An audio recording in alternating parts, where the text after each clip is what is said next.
purposely have been doing this outside because we want to show how committed we are to these issues and these causes. Yeah. Go Trump! As you have heard, as you have heard, they've called us snowflakes, and we're here to show that snowflakes get stronger in the elements, not weaker. So I want to thank you all for being here. We are here today to talk about the importance of healthcare to people who live in our community, and I want to give you a couple of statistics to keep in mind. More than 109,000 Central New Yorkers enrolled in Obamacare through the state insurance exchange in the 2017 open enrollment period. That's 109,000 people that we know and live with. In Onondaga County, 64,822 people enrolled, or 14% of Onondaga County's population.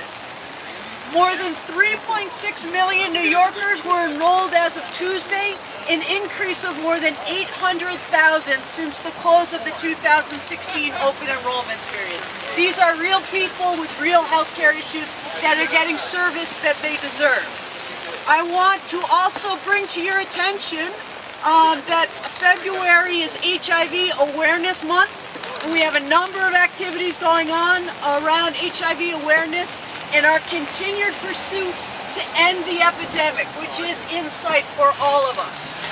So with no further ado, let me introduce Josh King, who's going to talk to you about his experience and healthcare from his point of view. Come on in, Josh.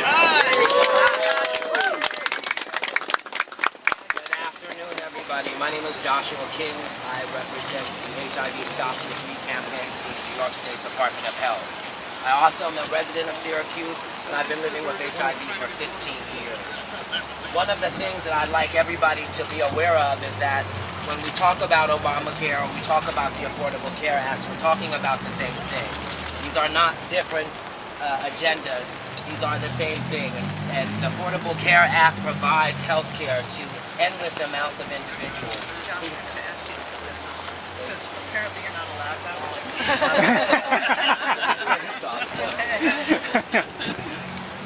Can you all hear me? All right. Go ahead, Josh.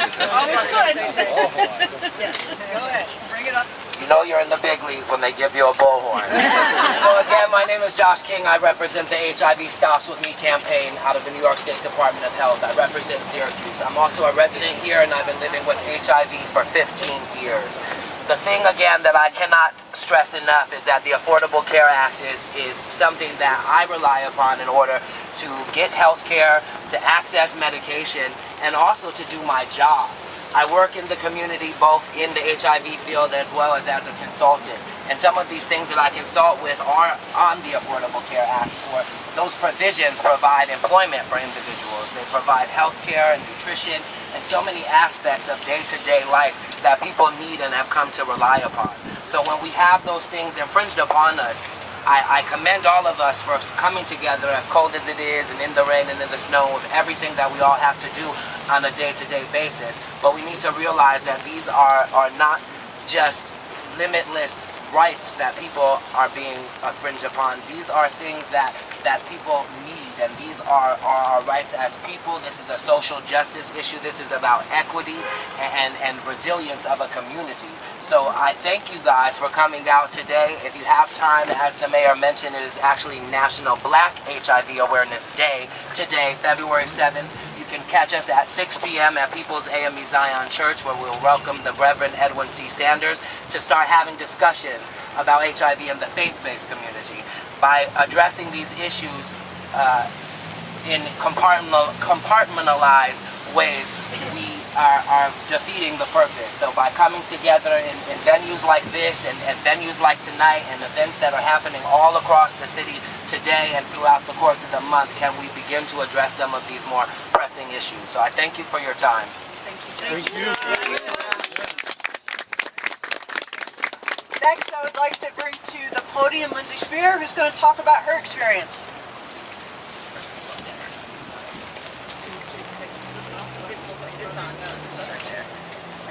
Hi, my name is Lindsay Spear, and I first looked into going freelance with my consulting business in 2007. And at that time, I actually went and looked at what it would cost to give me the same health care that I was getting through my employer. I was quoted at a cost over $1,000 a month. It was completely impossible to dream at that point. And so it wasn't until much later that after the Affordable Care Act was passed that I was able to actually pursue and start up my own consulting business. This allowed me to stay in Syracuse. It's allowed me to actually move back to Syracuse, having gone away from my master's degree. And it's so critical for anyone who is working in the gig economy, anyone who is working multiple part-time jobs. Not everyone has access to employer health care. That's just simply the reality we live in. And the Affordable Care Act has allowed so many people to be able to get the health care they need, to be able to go see a doctor when they need to. You know, when you actually have that thing, you're like, I'm not sure if this is a thing, but I really want to have my doctor check it out. You can actually go and get that done, as opposed to going, well, I hope it's not a thing, and I'm going to take my chances. That's how you end up in the ER. I also, when I graduated from college in 2004, this was before the Affordable Care Act. Again, I was doing the part-time job thing at that point, and I was not eligible to be on my parents' insurance because the Affordable Care Act had not been passed yet. That bridge in those critical years after college to about age 26 is really key, again, in this economy that we are in, where full-time jobs are not just falling off the trees for people. So it's so important that we keep the Affordable Care Act, that we make sure that there are things in place. If the Affordable Care Act goes away, that New York State protects its New Yorkers, and we need there to be a plan that works for everyone. Yes. There you go. Yes. Thank you.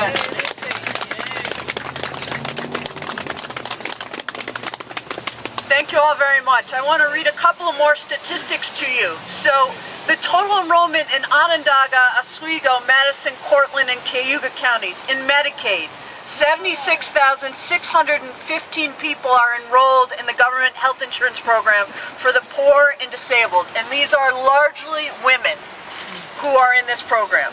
Child Health Plus, 11,025 children are enrolled. These are children who are getting health benefits through Child Health Plus. And there are 7,600 people who are enrolled in qualified health plans. In the Essential Plan, there's 14,000 who are enrolled in the state's Essential Plan, designed for lower income New Yorkers who do not qualify for Medicaid. That means there are 109,586 people that are subject to what the Republicans are threatening to do in Congress. Again, these are not strangers. These are people that we live with, people that we know, people that we count on to continue to keep them healthy, like Josh, to continue to keep them employed here in Central New York in the new burgeoning tech economy, like Lindsay. So thank you all very much for being here. In the snow, in the rain.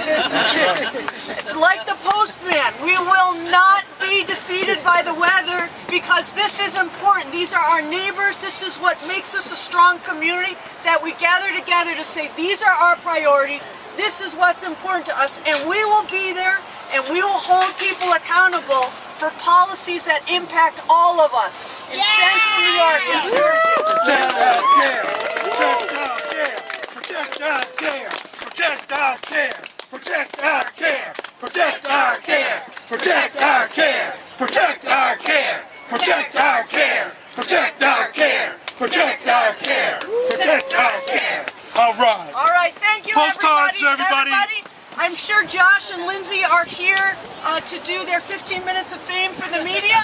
Everybody else, I just made a unilateral decision that if we do when we do this next week and it's this cold, I will make sure that there are warm beverages here for